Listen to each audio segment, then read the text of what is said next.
কথাটা এতদিন ধরে বলছিলাম যে আরএসএস এর এক হাতে বিজেপি তো আরেক হাতে তৃণমূলের সরকার বিজেপিকে সাহায্য করছে, বিজেপি পশ্চিমবাংলায় তৃণমূলকে বাড়তে সাহায্য করছে। এটা তো শুধু কথা না, আমরা সংখ্যা তথ্য দিয়ে আগে বহুবার বলেছি যে তৃণমূল আমলে কিভাবে আরএসএস এর শাখা বেড়েছে। বাম আমলে তৃণমূল যখন আসেনি তখন বিজেপি একটা পঞ্চায়েতের মেম্বার পর্যন্ত যেতেন।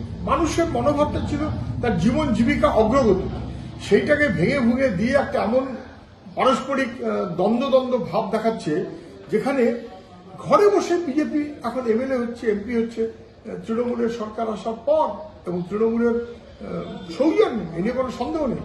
ব্যাঙ্গালোরে আরএসএস এর সাম্প্রতিক যে সভা, তার যে প্রতিবেদন এবং সেখানে তারা যা বলেছে তাতে স্পষ্ট হয়ে যাচ্ছে, আমরা যা বলছিলাম সেটা ঠিক বলছিলাম।